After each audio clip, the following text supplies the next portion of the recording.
Ada sebuah kafe tua di sudut kota yang seolah membekukan waktu.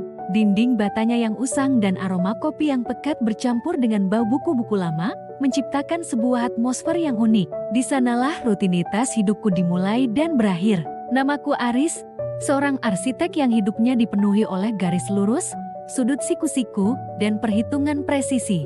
Setiap pagi, tepat jam 8, aku akan menduduki kursi yang sama di meja nomor 7. Meja ini adalah singgasanaku, tempatku mengamati dunia dalam diam, sebelum terjun ke dalam tumpukan gambar desain dan tenggat waktu yang mencekik. Dari sudut pandang ini, aku bisa melihat seluruh ruangan, termasuk pintu masuk dan jendela besar yang menghadap ke jalanan yang ramai. Selama berbulan-bulan, ada satu pemandangan yang selalu menarik perhatianku lebih dari sekadar desain interior kafe ini. Dia adalah seorang perempuan yang juga memiliki rutinitasnya sendiri, yang entah kenapa selalu beririsan dengan rutinitasku. Namanya Kirana. Aku tahu itu dari barista yang sesekali memanggil namanya saat pesanannya siap. Kirana selalu datang beberapa menit setelahku, memesan kopi hitam tanpa gula, lalu duduk di sebuah sofa empuk dekat jendela. Yang membuatku penasaran adalah kontradiksi yang ia bawa setiap hari. Ia memesan kopi yang paling pahit, namun selalu membawa sebungkus donat dengan taburan gula warna-warni yang tampak begitu manis. Donat itu tidak pernah ia sentuh sama sekali. Bungkusan itu hanya diletakkan di atas meja, seolah menjadi teman bisu bagi cangkir kopinya. Aku sering mengamatinya dari balik laptopku. Kirana tampak seperti matahari pagi. Rambutnya yang panjang bergelombang, senyumnya yang selalu ia tebarkan kepada para barista, dan pakaiannya yang berwarna cerah seolah memancarkan energi positif ke seluruh ruangan. Namun, ada momen-momen di mana topeng keceriaan itu seakan retak. Ketika ia sudah duduk dengan kopinya, tatapannya akan berubah kosong saat memandang keluar jendela. Senyumnya lenyap, digantikan oleh gurat kesedihan yang samar namun begitu dalam. Ia seperti sedang menunggu seseorang, atau mungkin mengenang sesuatu yang telah hilang. Kontradiksi inilah yang membuatku, seorang yang terbiasa dengan logika dan kepastian, merasa tertarik. Siapakah perempuan ini? Mengapa ia memesan kopi pahit tapi membawa donat manis? Mengapa ia tampak ceria namun sorot matanya menyimpan luka? Pertanyaan-pertanyaan itu terus berputar di kepalaku, menjadi sebuah teka-teki yang lebih rumit dari struktur bangunan paling kompleks sekalipun. Aku ingin bertanya, tapi keberanianku sebatas mengamati dari jauh. Aku adalah Aris, pria kaku yang lebih nyaman berbicara dengan garis dan angka daripada dengan manusia. Apalagi perempuan misterius seperti Kirana. Bagiku, memulai percakapan terasa seperti merancang sebuah gedung tanpa pondasi, berisiko dan penuh ketidakpastian. Jadi, aku hanya terus mengamati, menjadikan kehadirannya sebagai bagian dari rutinitas pagiku. Aku mulai hafal detail-detail kecil tentangnya. Cara ia mengaduk kopinya 3 kali putaran searah jarum jam. Cara ia menyelipkan rambut ke belakang telinga saat membaca buku, atau bagaimana napasnya akan berembun di kaca jendela saat cuaca sedang dingin. Dia adalah sebuah cerita yang belum kutemukan judulnya. Pagi itu, hujan turun dengan derasnya, mengubah jalanan menjadi cermin yang memantulkan lampu-lampu kota yang masih menyala. Aku datang lebih awal dari biasanya, berharap bisa menikmati suasana kafe yang lebih tenang. Seperti biasa, aku duduk di meja nomor 7. Tak lama kemudian, pintu kafe terbuka, diiringi bunyi lonceng yang khas. Kirana masuk, sedikit basah kuyup. Payung ungunya ia lipat dengan hati-hati. Hari ini, ia tidak mengenakan pakaian berwarna cerah. Ia memakai sebuah sweater abu-abu gelap yang seolah menyatu dengan cuaca di luar. Ia memesan kopi hitamnya, dan seperti biasa, membawa sebungkus donat. Kali ini, donat coklat dengan taburan kacang. Ia berjalan menuju sofa favoritnya, namun karena hujan, sofa itu sudah ditempati oleh sepasang mahasiswa yang sedang sibuk dengan laptop mereka. Kirana tampak sedikit kecewa.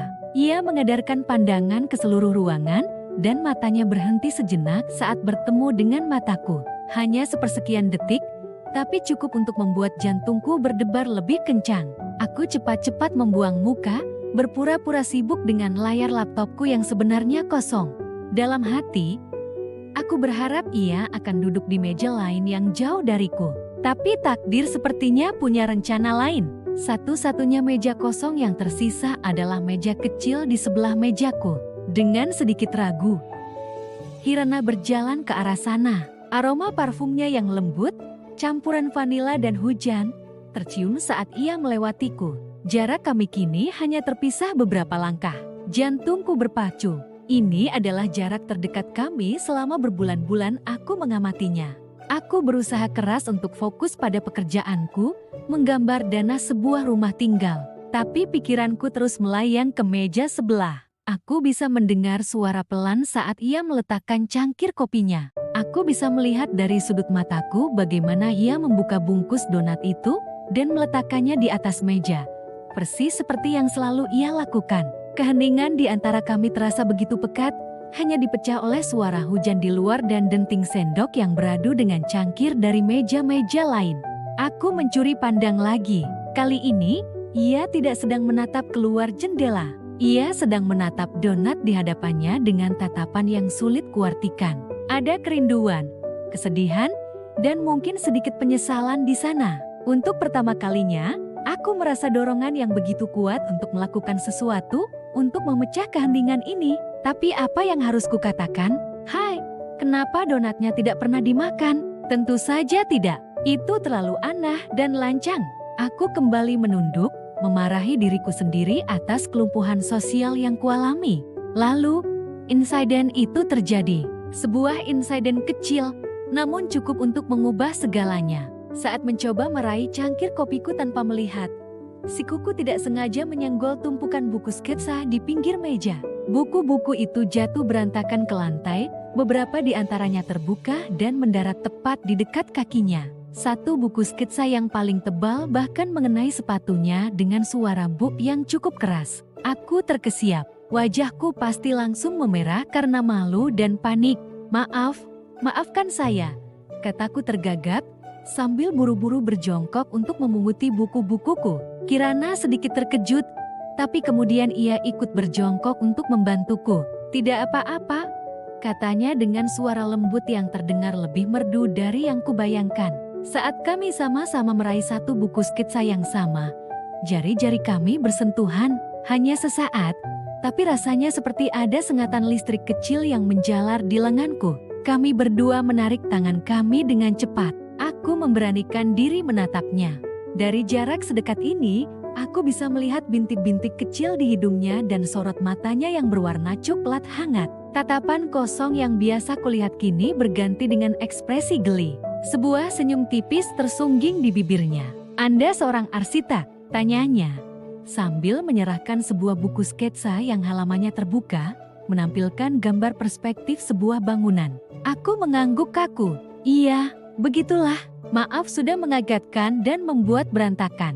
Tidak masalah, jawabnya lagi. Gambarnya bagus.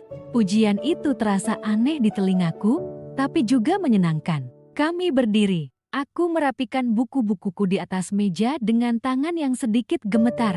Keheningan kembali menyelimuti kami, tapi kali ini terasa berbeda. Tidak lagi canggung, melainkan penuh dengan kemungkinan yang belum terucap. Inilah kesempatanku. Sebuah pintu yang terbuka karena kecerobohanku sendiri.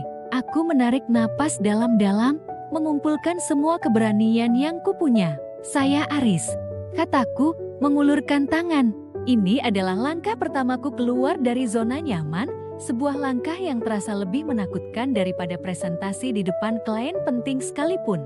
Kirana menatap tanganku sejenak, lalu tersenyum lebih lebar. Senyum yang kali ini benar-benar mencapai matanya, membuatnya bersinar. Kirana, jawabnya, menyambut uluran tanganku. Jabatannya hangat dan mantap. Dan pada saat itu, di tengah aroma kopi dan suara hujan, aku merasa sebuah babak baru dalam hidupku yang terpola akan segera dimulai. Babak yang beraroma kopi hitam, donat manis yang tak tersentuh, dan misteri seorang perempuan bernama Kirana. Sejak pertemuan pertama yang kiku itu, entah bagaimana, meja nomor 7 seolah memiliki magnet yang tak terlihat. Ia menarik Aris dan Kirana kembali, hari demi hari, seolah menjadi satu-satunya titik pasti di alam semesta mereka yang mulai goyah. Pertemuan mereka tidak lagi didasari oleh kebetulan semata, melainkan sudah menjadi semacam ritual yang tak terucap. Sebuah janji tanpa kata, sebuah kebiasaan yang nyaman. Aris akan datang tepat pukul 7 pagi, memesan americano tanpa gula kesukaannya, dan membuka laptopnya, pura-pura sibuk. Namun, matanya tak pernah benar-benar fokus pada barisan angka dan laporan di layarnya. Ia menunggu aroma manis donat gula yang akan menguar, menandakan kedatangan Kirana. Dan benar saja, beberapa menit kemudian, Kirana akan muncul dengan senyum tipis yang sama dan sekotak donat yang sama. Ia akan duduk di seberang Aris, meletakkan donatnya di tengah meja, seolah itu adalah persembahan damai harian mereka. Awalnya, percakapan mereka hanya sebatas sapaan singkat. "Pagi," kata Aris. "Pagi juga," balas Kirana. Tapi keheningan yang mengikuti setelahnya tidak pernah terasa canggung. Justru sebaliknya, keheningan itu terasa penuh, seolah diisi oleh hal-hal yang tidak perlu diucapkan. Di balik uap kopi yang mengepul dan aroma manis donat, mereka saling mengamati. Aris memperhatikan bagaimana Kirana memutar-mutar cincin di jarinya saat melamun, dan Kirana melihat bagaimana Aris mengetuk-ngetuk jarinya di meja saat sedang berpikir keras. Detail-detail kecil yang menjadi jembatan tak terlihat di antara mereka. Suatu hari, hujan turun begitu deras, membuat suasana kafe menjadi lebih temaram dan intim. Aris memberanikan diri bertanya, "Kamu selalu pesan donat yang sama setiap hari. Pasti suka sekali ya?" Kirana tersenyum, kali ini senyumnya mencapai mata. "Bukan karena suka," jawabnya pelan. "Lebih karena sebuah janji." Pertanyaan itu membuka sebuah pintu menuju masa lalu Kirana yang ternyata tidak semanis donat yang selalu dibawanya. Ia bercerita tentang mimpi masa kecilnya untuk membuka toko kue bersama sahabatnya. Donat gula ini adalah resep pertama yang mereka ciptakan bersama. Sebuah resep yang penuh tawa dan harapan. Namun, takdir berkata lain. Sahabatnya pergi lebih dulu, meninggalkan Kirana dengan resep dan janji yang belum sempat terpenuhi. Membeli donat ini setiap hari adalah caranya untuk tetap terhubung dengan masa lalu, dengan janji itu. Seolah takut jika ia berhenti, kenangan itu akan memudar selamanya. Aris mendengarkan tanpa menyela. Untuk pertama kalinya, ia melihat kerapuhan di balik sosok Kirana yang selalu tampak tenang. Malam itu, giliran Aris yang bercerita. Ia berbicara tentang pekerjaannya yang mapan, rutinitasnya yang teratur, segala sesuatu yang dari luar tampak sempurna. Namun, di baliknya, ada kekosongan yang besar. Ia bercerita tentang mimpinya menjadi seorang musisi, tentang gitar yang kini tergeletak berdebu di sudut kamarnya. Ia menyerah pada mimpinya demi sebuah ekspektasi, demi sebuah kehidupan yang seharusnya. Struktur hidupnya yang teratur ternyata adalah penjara yang ia ciptakan sendiri. Sebuah cara untuk lari dari ketakutan akan kegagalan. Percakapan-percakapan singkat itu perlahan menjadi lebih dalam. Mereka tidak lagi hanya berbagi meja, tapi juga berbagi ketakutan, penyesalan, dan mimpi-mimpi yang terkubur. Aris belajar bahwa donat manis di hadapannya adalah simbol dari kepahitan masa lalu Kirana. Sementara Kirana, ia mulai menemukan semacam ketenangan dalam keteraturan hidup Aris. Struktur yang tadinya ia anggap membosankan, ternyata menawarkan stabilitas yang selama ini tidak ia miliki. Rutinitas mereka pun berevolusi. Aris tidak lagi hanya pura-pura sibuk dengan laptopnya. Ia akan menutup laptopnya begitu Kirana datang. Kirana pun tidak lagi hanya diam menatap donatnya. Ia akan mendorong kotak itu lebih dekat ke arah Aris, sebuah ajakan tanpa suara untuk berbagi. Terkadang, Aris akan membawa buku-buku lama tentang musik, menunjukkannya pada Kirana. Dan Kirana akan membawa sketsa-sketsa desain kue yang pernah ia buat, menceritakan filosofi di balik setiap bentuk dan hiasannya. Meja nomor 7 menjadi saksi bisu. Saksi bagaimana dua jiwa yang terluka perlahan saling menemukan obat. Mereka tidak pernah mengucapkan kata-kata besar seperti "aku mengerti" atau "semua akan baik-baik saja". Penyembuhan itu terjadi dalam gestur-gestur kecil. Dalam cara Aris memastikan cangkir kopi Kirana tidak pernah kosong, atau dalam cara Kirana meninggalkan satu donat terakhir di dalam kotak untuk Aris, bahkan jika ia tahu Aris tidak begitu suka manis. Mereka menyembuhkan luka lama satu sama lain tanpa perlu banyak berjanji. Aris mulai melihat rutinitasnya bukan sebagai penjara, tapi sebagai fondasi yang kuat untuk mulai membangun kembali mimpinya.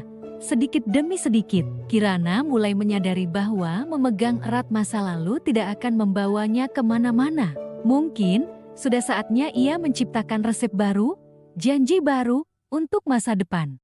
Suatu pagi, Kirana datang tanpa membawa kotak donat. Aris mengangkat alisnya, sedikit terkejut. Sebagai gantinya, Kirana meletakkan sebuah buku catatan kecil di tengah meja. "Aku pikir," kata Kirana sambil menatap Aris dengan sorot mata yang baru, sorot mata yang penuh harapan. "Sudah saatnya kita menulis cerita baru." Aris tersenyum, senyum tulus pertama yang pernah Kirana lihat. Ia menutup laptopnya dan mendorongnya ke sisi meja. Di tengah meja nomor 7, di antara aroma kopi yang pekat, kini terhampar sebuah buku kosong. Sebuah halaman baru yang siap mereka isi bersama. Babak baru dalam hidup mereka akan segera dimulai di tempat yang sama, di meja nomor 7. Apa yang akan mereka tulis di halaman pertama itu? Cerita mereka baru saja dimulai. Di episode sebelumnya, kita udah lihat gimana secangkir kopi dan meja nomor 7 jadi saksi bisu benih-benih cinta yang tumbuh antara Aris dan Maya. Setiap sore di kafe itu seolah jadi ritual suci mereka. Obrolan ringan, tawa yang lepas, dan tatapan mata yang penuh makna. Rasanya dunia mereka cuma sebatas kafe itu. Indah, nyaman, dan terasa selamanya. Tapi, bukankah hidup selalu punya cara untuk menguji kita? Dan ujian terbesar untuk cinta mereka akhirnya datang, menyelinap di antara aroma kopi yang selama ini mereka nikmati bersama. Hari itu, Aris datang ke kafe dengan wajah yang berbeda. Senyumnya tak selebar biasanya, dan ada gurat kegelisahan di matanya yang tak bisa disembunyikan. Maya, dengan kepekaannya yang luar biasa, langsung menyadarinya. "Kamu kenapa? Kopi hari ini rasanya aneh ya?" tanya Maya, mencoba mencairkan suasana. Aris menggelang pelan, lalu mengeluarkan sebuah amplop dari tasnya.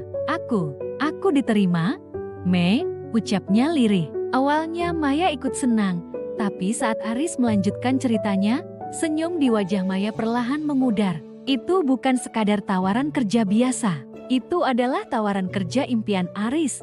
Sebuah posisi bergengsi di sebuah perusahaan arsitektur ternama. Masalahnya, kantor itu berada ribuan kilometer jauhnya di belahan dunia lain. Dunia mereka yang tadinya terasa begitu hangat dan nyaman di meja nomor 7, tiba-tiba terasa begitu dingin dan luas. Pertanyaan-pertanyaan yang tak pernah mereka pikirkan sebelumnya kini menggantung di udara. "Jeti, gimana dengan kita?" Pertanyaan itu akhirnya keluar dari bibir Maya. Suaranya bergetar. Aris terdiam. Jujur, dia juga tidak tahu jawabannya. Selama ini, hubungan mereka tumbuh dan berakar pada rutinitas. Pertemuan setiap sore, kopi yang sama, meja yang sama. Apakah cinta yang dibangun di atas kebiasaan ini cukup kuat untuk menahan badai jarak dan waktu? Malam-malam berikutnya menjadi malam yang panjang bagi keduanya. Mereka masih bertemu di kafe, masih di meja nomor 7. Tapi suasananya sudah berbeda. Tawa mereka tak lagi serenyah dulu. Obrolan mereka lebih sering diisi oleh keheningan yang canggung. Mereka berdua tenggelam dalam pikiran masing-masing, mencoba menimbang antara mimpi pribadi dan masa depan bersama. Aris berjuang dengan rasa bersalahnya. Haruskah ia melepaskan kesempatan emas yang sudah ia perjuangkan sejak lama? Tapi haruskah ia juga melepaskan wanita yang telah membuat dunianya lebih berwarna? Di sisi lain, Maya juga bergulat dengan perasaannya. Ia tidak mau menjadi penghalang mimpi orang yang ia cintai. Tapi membayangkan sore-sore tanpa kehadiran Aris di seberang mejanya terasa begitu menyakitkan. Konflik ini mencapai puncaknya di suatu sore yang mendung, seolah langit ikut merasakan kegalauan hati mereka. Mungkin kita memang tidak ditakdirkan bersama, Riz, ucap Maya pelan, matanya berkaca-kaca. Mungkin hubungan kita hanya sebatas teman kopi di meja nomor 7. Kata-kata itu seperti belati yang menusuk hati Aris. Ia menatap Maya dalam-dalam, mencari jawaban di mata wanita itu. Saat itulah, ia melihat sesuatu yang lebih dari sekadar kesedihan. Ia melihat ketakutan. Ketakutan kehilangan yang sama besarnya dengan yang ia rasakan. Aris meraih tangan Maya yang terasa dingin. "Mei, lihat aku," katanya dengan suara mantap. Hubungan kita bukan cuma soal kopi atau meja ini. Hubungan kita adalah tentang bagaimana kamu membuatku tertawa saat aku lelah. Tentang bagaimana kamu selalu mendengarkan keluh kesahku. Tentang bagaimana kehadiranmu membuat secangkir kopi pahit terasa begitu manis. Aris menarik napas dalam-dalam. Cinta kita bukan soal seberapa sering kita duduk di meja yang sama. Tapi tentang keberanian kita untuk membawa aroma satu sama lain kemanapun kita pergi. Aku mungkin akan pergi jauh, tapi aku mau membawa aroma kamu bersamaku. Dan aku harap kamu juga mau menyimpan aroma aku di sini sampai aku kembali. Mendengar itu, pertahanan Maya runtuh. Air mata yang sedari tadi ia tahan akhirnya tumpah. Itu bukan air mata kesedihan, melainkan air mata kelegaan. Mereka akhirnya menemukan jawabannya. Cinta mereka lebih besar dari sekadar rutinitas kafe. Cinta mereka adalah sebuah komitmen, sebuah janji untuk saling menjaga hati meski terpisahkan oleh jarak. Mereka sadar, cinta sejati tidak akan lekang oleh jarak, justru jaraklah yang akan membuktikan seberapa kuat cinta itu. Beberapa minggu kemudian, hari keberangkatan Aris pun tiba. Suasana bandara yang ramai menjadi latar belakang adegan perpisahan mereka. Tidak ada lagi keraguan di mata keduanya. Yang ada hanyalah tatapan penuh cinta dan kepercayaan. Maya memberikan sebuah termos kecil kepada Aris. Kopi spesial, resep rahasia meja nomor 7. Katanya sambil tersenyum. Biar kamu gak lupa sama aroma di sini. Aris tertawa, lalu balas memberikan sebuah kotak kecil. Dan ini miniatur meja nomor 7. Biar kamu selalu ingat, ada yang menunggumu di sana. Mereka berpelukan erat, seolah tak ingin melepaskan. Aku akan sering menelepon, janji Aris. Aku akan menunggu, balas Maya. Panggilan untuk penumpang tujuan penerbangan Aris terdengar. Dengan berat hati, mereka melepaskan pelukan. Aris berjalan menuju gerbang keberangkatan, sesekali menoleh ke belakang dan melambaikan tangan. Maya membalas lambaian itu dengan senyum terindah yang ia miliki. Meski air mata kembali menggenang di pelupuk matanya. Saat pesawat yang membawa Aris lepas landas, Maya masih berdiri di sana, memandangi langit. Ia membuka kotak dari Aris. Di dalamnya, ada sebuah miniatur meja kafe yang sangat detail, lengkap dengan 2 cangkir kopi kecil. Di bawahnya, ada secari kertas bertuliskan, "Meja ini selalu dipesan untukmu. Sampai jumpa lagi, cintaku." Maya tersenyum. Ia tahu ini bukanlah sebuah akhir. Justru, ini adalah awal dari sebuah perjalanan panjang yang sebenarnya. Akhir dari sebuah rutinitas di kafe telah menjadi awal dari babak baru dalam kisah cinta mereka. Sebuah kisah yang akan diuji oleh jarak, dirindukan oleh waktu, dan diikat oleh janji yang terucap di atas aroma kopi di meja nomor 7. Terima kasih sudah mengikuti kisah Aris dan Maya dari awal sampai akhir. Cerita ini mengajarkan kita bahwa cinta sejati bukanlah tentang kedekatan fisik, tapi tentang kedekatan hati. Jangan lupa untuk subscribe channel ini dan nyalakan notifikasinya, karena akan ada banyak cerita inspiratif lainnya yang akan menemanimu. Sampai jumpa di video selanjutnya.